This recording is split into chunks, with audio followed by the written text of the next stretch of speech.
Ya lo, assalamualaikum warahmatullahi wabarakatuh. Kita mulai perjalanan hari ini menuju Banjarnegara. Nah, kali ini gue berangkat dari Terminal Pulau Gebang, Cakung, Jakarta Timur. Ngomong-ngomong nih terminal menghabiskan biaya 450 miliar. Buset, itu bisa kawin berapa kali itu duit segitu? Dan ini pertama kalinya gue masuk ke terminal ini. Padahal setiap hari waktu kerja gue lewatin. Gede juga nih terminal. Ternyata terminal terbesar se-Asia Tenggara. Wow. Dan perjalanan kali ini gue naik bus Rosalia Indah. Ini pertama kalinya juga nih. Kagak tahu nih. Ya tanya-tanya aja udah. Di jadwalnya sih berangkat dari Pulau Gebang jam 4:30 sore. Nanti dari situ transit lagi di terminal Bulak Kapal Rosalia Indah. Tapi sampai habis 2 batang, bray. Mobilnya kagak nyampe. Udah bagaimana ini?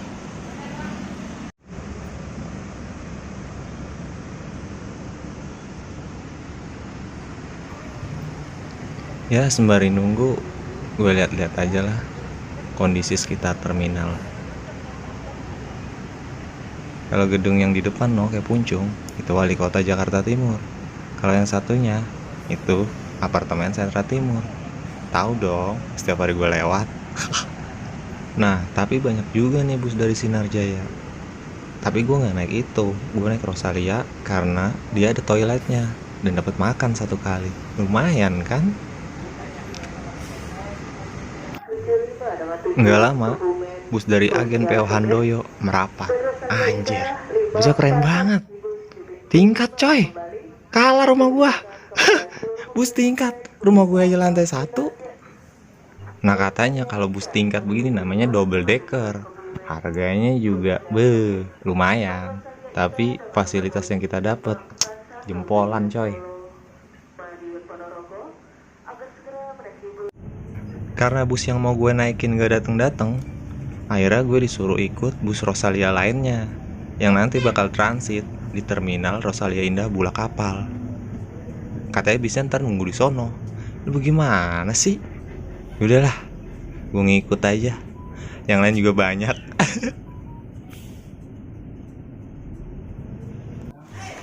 Sekitar jam 5:30 gue sampai di terminal bus Rosalia Bulak Kapal. Dia juga punya loh bus double decker. Mana kondekturnya rapi bener, pakai dasi kupu-kupu, belakangnya bunglon. Nah pas jam 6 bis yang mau gue naikin sampai dengan nomor HD 381. Ini nih bisnya. Akhirnya lu nyampe juga lu. Gue kira lu nyasar bawa setan keder. Sebelum berangkat gue makan aja dulu dalam bis. Kalau nunggu makan gratisnya ntar jam 10 malam. Lambung lu emang kuat nunggu jam segitu? Gue mah kagak dah, mending gue makan lagi. Tepat jam 6:30 malam, bisnya berangkat menuju gerbang tol Bekasi Timur, arah Jakarta Cikampek. Mantap. Nah, di tengah perjalanan ternyata dapat selimut. Dibagiin selimut sama kondekturnya. Leleh, gue kira cuma dapat makan. Dapat selimut, men. No. Tadinya gue masukin ke tas bawa pulang.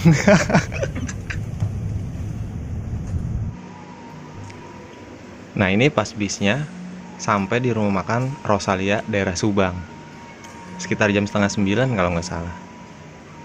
Ya lumayan lah ya, buat ganjel perut. Biar perut nggak dingin-dingin amat kena AC.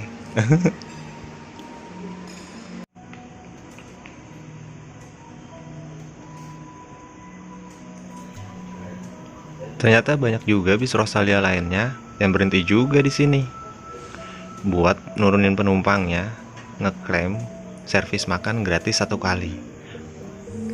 Ternyata ada bis Rosalia double decker yang tadi lagi parkir dia, tapi nggak tahu jurusan mana. Takutnya pas gue tanya jurusan teknik industri. Kami panggil kembali. Setelah 1 jam lebih, bis melanjutkan perjalanan. Walaupun sedikit ada trouble tadi di rumah makan, karena bisnya nggak bisa di starter. Kayaknya dia ngambek kagak dikasih makan. Tapi ya wajar lah, namanya juga mesin. Setelah beberapa menit bisnya jalan, gue mulai ngantuk nih. Ya orang kampung habis makan, kalau kagak berak, ya tidur. Ya pikir gue nanti juga ada yang bangunin kok kalau udah nyampe terminal bus induk Banjarnegara. Ya gue wawas saja tuh masih di situ. Ternyata bisnya kagak berhenti di Banjarnegara, cuman lewat doang. Pas gue bangun, udah kelewat. Waduh, gue bingung dah. Akhirnya gue tanya tuh supir, bis ini tujuan akhirnya di terminal Wonosobo. Dan kalau gue turun di Wonosobo, gue kejauhan. Soalnya gue rencana mau turun di Banjarnegara, habis itu transit, gue mau ke rumah temen gue, daerah Karangkobar, Wanayasa, Banjarnegara. Gue bingung dah, mana sendirian, subuh-subuh, di kampung orang, kagak bisa bahasa Jawa lagi. Aduh. Akhirnya supir punya opsi, gue diturunin di terminal, apa namanya ya? Oh iya, terminal Sawangan.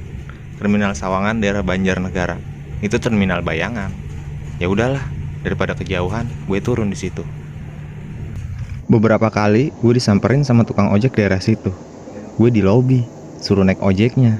Katanya ntar dianterin sampai terminal induk Banjarnegara atau alun-alun kota Banjarnegara. Naiknya dari situ. Ya udah, gue tahan-tahanan aja di situ. Cocok-cocokan harga. Siapa yang gak betah duluan? Siapa yang paling tahan? Akhirnya gue yang kaget tahan. Udah dingin, udah ngantuk, kepatil juga gue sama tukang ojek. Akhirnya pas abis azan subuh, gue nyerah juga dah. Gue naik ojeknya. Dia bilang harganya 35.000. Anjir, mahal banget. Tapi ya mau gak mau, gue naik apa lagi? Angkot jam segitu emang belum ada. Ya hitung-hitung ketipu lah. Tapi gue bersyukur, bapak-bapaknya baik kok. Gue dianterin sampai tempat ngetemnya bis mikro. Oh iya, bis mikro itu sebutannya di sini buat bis yang kayak Metro Mini tapi agak kecil. Itu angkutan utama di sini. Selama di bis mikro itu, gue ternyata tidur ke arah Karangkobar, Wanayasa. Nanti temen gue jemput di sana, di pasar Karangkobar. Sampai juga gue di Karangkobar, ketemu teman gue. Ya, Ajib Cahyono. Sumbing. Dulu dia kerja bareng sama gue di Bekasi. Mantap. Sekarang dia bertani ikut mertuanya sama orang tuanya di kampung. Sebelum gue diajak ke rumah mertuanya, gue disuruh mandi air hangat dulu sama dia. Katanya gue takut bawa bakteri dari Jakarta. Anjir. Oke lah, mandi air hangat pagi-pagi di tempat dingin. Menarik juga. Katanya di sini emang banyak tempat pemandian air hangat karena dikelilingin gunung dan bukit. Landmarknya khas pedesaan, nggak macet, nggak banyak orang berlalu lalang, dan juga nggak ada tipu-tipu dari manusia kota. Mantep lah pokoknya. Hanya ada keluguan orang-orang kampung yang selalu bersyukur atas nikmat Tuhan yang telah diberikan. Puitis banget gua. Enggak, sabun lupa. Dan gue sampai di tempat pemandian umum daerah Banjarnegara, Karangkobar, Wanayasa. Ini nih di tempatnya. Kalau pagi katanya emang sepi, cuma kalau sore rame. Ya apalagi kebakaran, rame banget tuh. Gue coba rekam aja lah. Ya buat kenang-kenangan. Di mana sih sebenarnya? Dan kayak apa juga tempatnya? 1, 2, 3. Wow. Oh begini. Setelah mandi, gue diajak ke rumah mertuanya. Ya disuguhi cemil-cemilan dan kopi-kopi. Lumayan lah. Dan di sini dingin coy.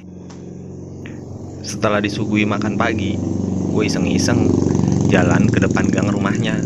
Pengen lihat-lihat juga kampung daerah sini kayak apa. Karena katanya dari sini tuh ada gunung persis di depan gang rumahnya. Tapi mereka nggak tahu gunung apa.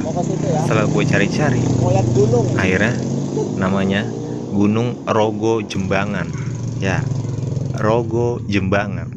Rogo itu jiwa, Jembangan itu lembah. Lembahnya jiwa. Gunung ini juga bisa didaki. dengan ketinggian 2117 mdpl. Tapi memang kurang terkenal di kalangan para pendaki.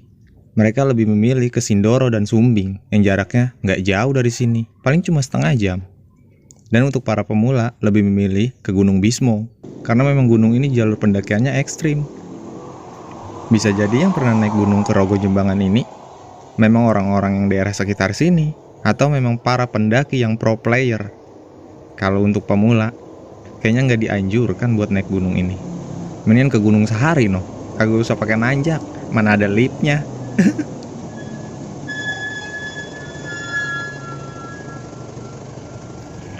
Mungkin sekian dulu liputan kali ini. Yailah, liputan, berita kali ah.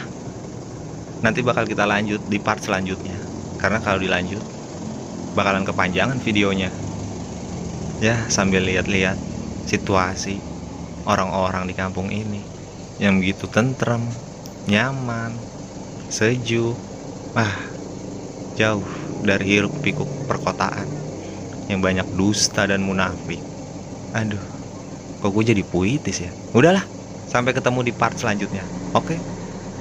Ikuti terus jejak si bibir jalan-jalan. Au!